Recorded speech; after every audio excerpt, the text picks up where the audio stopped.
நேத்து நைட்டு நான் ஃபோன ஸ்க்ரோல் பண்ணிட்டு இருக்கும்போது தான் இந்த ஒரு ஷாக்கிங்கான நியூஸ பார்த்தேன். என்ன நியூஸ் அப்படின்னு பார்த்தீங்கன்னா, கனடால ஃப்ளைட் கிராஷ் அப்படின்னு. அத பார்த்து ரொம்ப ஷாக் ஆனேன். அதுக்கப்புறம் என்னடா அப்படின்னு நியூஸ்ல உள்ள போய் பார்க்கும்போது தான் தெரிஞ்சது. அந்த ஃப்ளைட் கிராஷ் ஆனபோது யாருக்குமே எதுவும் எந்த உயிர் சேதமும் இல்ல. எல்லாரும் சேஃப் ஆனாங்க. ஸோ அத பார்த்து தான் எனக்கு ஒரு பெருமூச்சே விட்டது. அப்பாடா! யாருக்கும் எதுவும் ஆவலன்னு. பட் அது எப்படி ஒரு ஃப்ளைட் கிராஷ் ஆச்சு? பட் எப்படி யாருக்கும் எதுவும் ஆகல? என்ன ஏதுன்னு அப்படி ஒரு கியூரியாசிட்டி ஆச்சு. ஸோ அதுக்கப்புறம் அந்த ஃபுல் நியூஸ படிக்கும்போது தான் எனக்கு ஃபுல்லா எல்லா டீட்டெயில்ஸும் தெரிஞ்சது. அந்த டீட்டெயில்ஸ் தான் உங்களுக்கு இந்த வீடியோல நான் ஷேர் பண்ண போறேன். வாங்க வீடியோக்குள்ள போலாம். யுஎஸ்ஏ மினியாபோலிஸ்லேருந்து கனடா டொரண்டோக்கு டெல்டா ஏர்லைன்ஸோட ஒரு ஃப்ளைட் வந்து ட்ராவலே வந்துட்டுருக்கு 18 பேசஞ்சர்ஸோட சரிங்களா 80 பேசஞ்சர்ஸோட ட்ராவலே வந்துட்டுருக்கு. ஸோ அது ட்ராவலே வந்துட்டு இருக்கும்போது பார்த்தீங்கன்னா டொரண்டோ ஏர்போர்ட்டை வந்துருச்சு. ஸோ அந்த டைமில் தான் பார்த்தீங்கன்னா பிளான் பண்ண முடியலை அந்த ஃப்ளைட்டை. ஸோ பைலட் வந்துட்டு ஓகே லேண்டிங் இஷ்யூ இருக்குது அப்படின்றத புரிஞ்சுக்கிட்டு அவர் டப்புன்னு என்ன பண்ணியிருக்காருன்னா ஃப்ளைட்டை வந்துட்டு அப்ஸ் அண்ட் டவுன் கவுத்து லேண்ட் பண்ணியிருக்காரு. ஏன் ஃப்ளைட் அப்படியே லேண்ட் பண்ணால் பெரிய விபத்து ஆகும். ஏன்னா நம்ம ரீசெண்ட் டைம்ஸில் பார்த்துருக்கோம் காட்மண்டுவில், அதுக்கப்புறம் இந்த மாதிரி ஃப்ளைட் கிராஷஸ்லாம் என்னென்னா லேண்ட் ஆக முடியாமல் ஃப்ளைட் இறங்கும்போது அது நார்மலான பொசிஷனில் இறங்கும்போது வெடிச்சு செதறி நிறைய பேர் எல்லாருமே இறந்துருவாங்க. நிறைய பேர்லாம் இல்லை, எல்லாருமே இறந்துருவாங்க. ஸோ அந்த மாதிரி ஒரு சுச்சுவேஷன்னால பைலட் வந்துட்டு டப்புன்னு அவரோட பிரெயின் யூஸ் பண்ணி என்ன பண்ணியிருக்காருன்னா ஃப்ளைட்டை அப்ஸ் அண்ட் டவுன் திருப்பி, அதாவது தலைகீழ ஃப்ளைட்டை குப்புற அப்படியே கவுத்து அப்படியே லேண்ட் பண்ணாதனால யாருக்குமே எந்த ஒரு உயிர் சேதமும் இல்லாமல் 80 பேருமே உயிர் தப்பிச்சிட்டாங்க.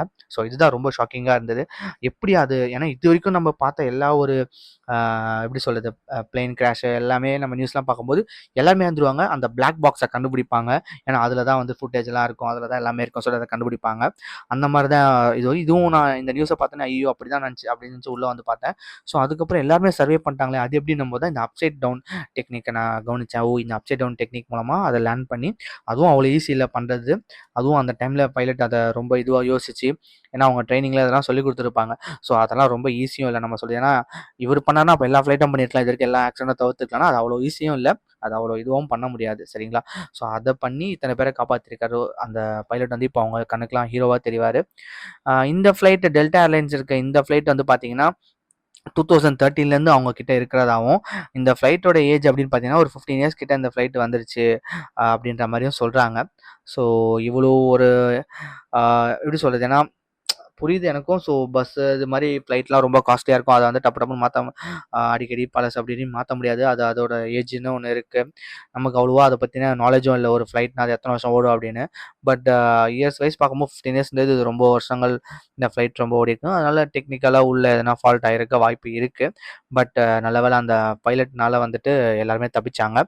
இந்த விஷயத்த வந்துட்டு நான் ஆல்ரெடி வந்துட்டு இந்த ஒரு இன்சிடென்ட் வந்து நான் ஒரு மூவியில் பார்த்தேன். ஸோ ஃப்ளைட் அப்படின்ற ஒரு இங்கிலீஷ் மூவி, ஹாலிவுட் மூவி அது. ஸோ அதில் வந்து பார்த்தீங்கன்னா ஒரு ஆல்கஹாலிக் பைலட்டு. ஸோ அவரை பற்றின ஸ்டோரி தான் அது போகும். அந்த மூவிக்குள்ளே நான் ரொம்ப அந்த கதைக்குள்ளே போக விரும்பலை. அதில் ஃபஸ்ட்டு ஒரு கொஞ்சம் சீன்ஸ் கழிச்சு இதுதான் அவர் ஒரு ஃப்ளைட்டில் ஏறுவார். அவர் குடிச்சிட்டு அப்படியே தூங்கிடுவார் ஆட்டோ பைலட்டில் போட்டு. அப்போ திடீர்னு பார்த்தா அவர் மேலே தப்பு இல்லை, நிஜமாலே அந்த ஃப்ளைட்டில் ஏதோ ப்ராப்ளம் வரும்.